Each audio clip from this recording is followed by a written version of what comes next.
So with the ever-increasing use of AI, it's actually to the point now that people are using images to create references text to use to create AI-generated work. The whole cycle is just coming around to bite itself. I don't know about y'all, but to be honest, ever since I've been seeing more and more AI art becoming more and more sophisticated, it's making me lose faith in like human creativity in a sense. I'm kind of forgetting what, you know, art is meant to be. Like the human touch is just slowly getting erased. That's kind of how I feel. Although AI art can poop out as many pieces as it wants, as fast as it can, I feel like the substance is what is generated. There's just not much substance in the work that's being produced. That's just mostly because it's soulless. To counteract that and to give you some hope, what you're making is soulful, and I feel that just means so much more than just typing prompts to create something. With that theme in mind, I just wanted to show a few other artists that I feel that are freaking insane that I've been attached to. Some for a while, some for a bit shorter, but they have really made an impression on me that I feel that AI art does not really do as much. Tell him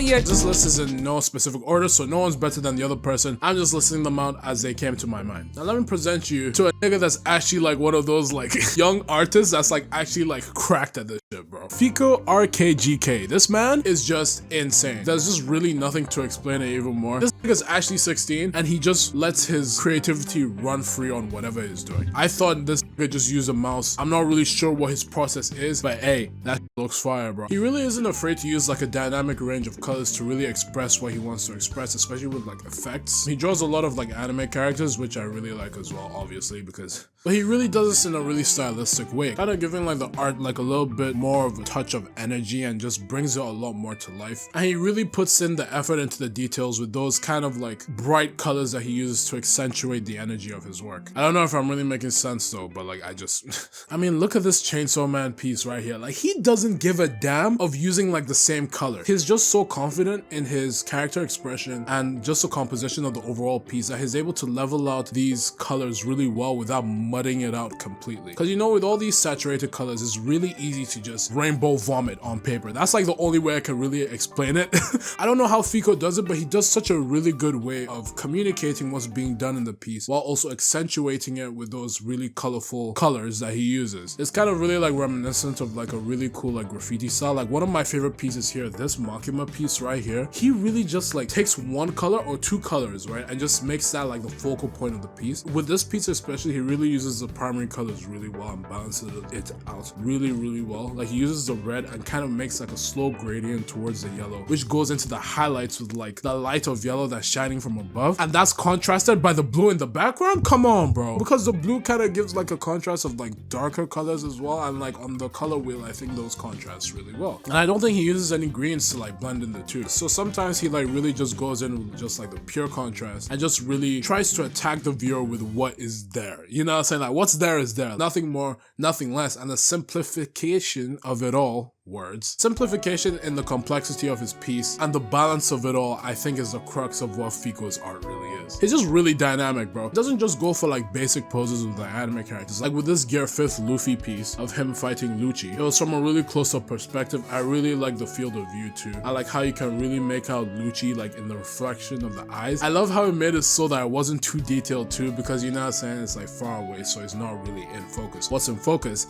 is Luffy. And again, he uses those really saturated colors in the hair to kind of shade it and to give it a bit more layer and texture, which is so cool, bro. I'm definitely gonna take inspiration from him with like my coloring, because with my coloring, bro, I really have no experience with that, so I definitely want to take that too. Does he really use like different shading techniques? Like it's pretty much similar to like shading on paper, like just like scribbling, and like he really just masters that by layering it with different colors too, so it really doesn't look like a mess, but it kind of fits in with how untamed his art pieces can be, like with this mob piece right here and with this Chainsaw Man piece, which is just so, oh my god, it fits so well. Because with Tatsuki Fujimoto's manga covers, you can tell that there's a lot of influence from that. I wonder if he's inspired by that too. But yeah, this nigga is a cracked 16-year-old, bro. The memes are true. Those scribbles come back again with his JJK redraw of volume 18, just using again those nice little scribbles, kind of accentuating the greens a bit more, kind of balancing out with the purples towards the bottom too, and just kind of playing around in between that with like the different values too. Oh, and this Don piece. Bro, I forgot about this Don piece right here, bro. It's just so big, bro. Bro does not miss. All the links are gonna be down below. Yeah, man, it looks like he did like a fan art or one of the characters of the artist I'm gonna cover next, and that's Bonesaw. Bonesaw, aka Honesty O, is an artist that I've been following for quite a while. Even before I even started this channel, like years back when he went by Rapizor, I think. He has just been in the game for a minute. Fellow Nigerian brother, hell yeah, has been going absolutely crazy for years on his series of Shogun and really like just honestly going crazy. That's like the least I could say. His most recent works that I really liked was his Sonic character redesigns that he did, and he's honestly done this like before, and I'll show up some like pictures here. Like, dog, like this is, for the time this came out, this is still amazing. Like his redraws, they all just emit like the same vibe of just sauce and aura. I'm so sorry, like y'all expect me to say like the actual art words. I do not know, bro. All I know is that his work just has the aura and he just exudes that in almost everything that he does. Call that glazing, bro? Yes, I'm glazing this nigga, bro. That's what this whole video is, bro. So come on, get with the program. One thing that I feel that Honesty really excels with is with his expressions, as I feel like that coupled with his really good knowledge of anatomy and just posing really makes energetic and communicative pieces that don't need much to say much. You know what I'm saying? Like it does what it has to do and it's clean. It looks simple, but you could also tell the complexity in it with like the different kinds of like line art that he uses, coupled with like the rendering too. Nigga, we haven't even gone to the rendering yet, bro. Come on, bro. Let me show you. He did Shadow, he did Sonic, like he just did everyone. Dude, look at Knuckles, bro. He just turned this guy into a whole nigga, bro. One thing that I love about his art style is that he really makes the hands blocky, and it really makes characters like Omega just stand out so much. And with the big redraw, told us not to worry about Cream, but that nigga short as hell. I love the way he characterizes his characters, like taking it away from like his overall art pieces. The way he clothes his characters and kind of shows off their characteristics through it is really vindicative of how, what I'm trying to say is that it really adds up to like the overall piece as a whole. You can see this in his Shogun works in progress that he posts, or like whenever he be memeing about his own webtoon, bro. It's just so cool, bro. Like there's really nothing much to say that like Bonesaw is definitely one of the goats in my opinion, and he just puts his head down and he just works, bro. The nigga just cooks eternally and he just never stops. Won't be surprised if this nigga comes out with like a full-on series for Shogun, because he clearly loves this series so much, and I can tell because this nigga has been working on it for years. Like y'all aren't kidding, bro. This nigga has been on this shit for a while with different accounts, bro. And of course there's probably like a lot more shit that I don't know. I'm just spieling about the artist side. Like as you can see with like one of his like pieces here with like bleach, he really goes in with posing first and then just roughly goes in and cleans it out with the line art. But I think most of his sauce really comes from the rendering and just the use of colors again. I'ma definitely take inspiration from these two and just really utilize that difference in line art just to really create a vibe of intensity with that color too. So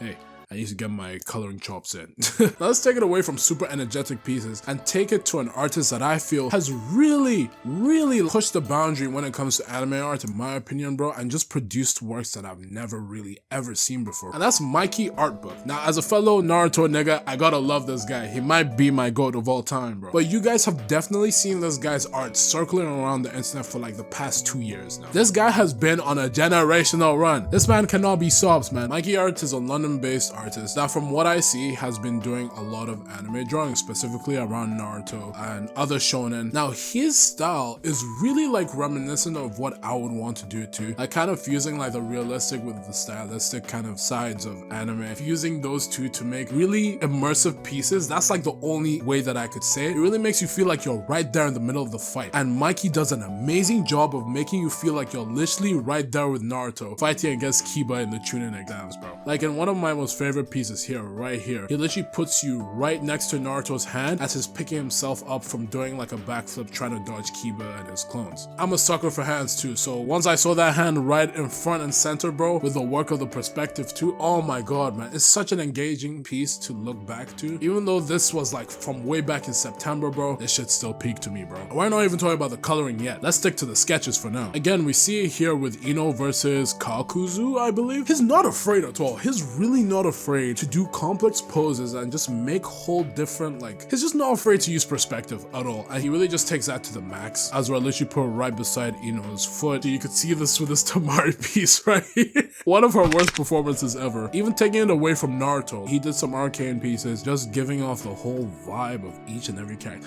Bro, look at this perspective. What the hell is even going on here, bro? Oh, this is from Kakashi, like during the 1,000 Years of Pain. Again, see? This nigga is not afraid to use these insane insane perspectives in his work. Even here with Dun Dun, he's just really good at noting down the anatomy and like conveying what it does. That's just such a strong quality to Mikey Art Book. So definitely be sure to check him out. Y'all probably honestly already knew the guy. As a fellow Naruto nigga, I have to show my flowers. So moving back to Twitter, artists like Honestio and Fico RGGKKK. We have another artist that's kind of like a fusion of the two in my opinion, and that's Florito. Florito was an artist that really came onto my radar pretty late in the game, to be honest. I think I saw one of his redraws of one of the JJK volume covers. Oh my god, his art is so good. What the? I lied. It was a My Hero Academia volume cover redraw. One thing that stood out the most with this guy's art style, it really reminds me of Panty and Stalking. If you guys don't know what Panty and Stalking is, nigga, you can search it up. I'm not gonna tell you.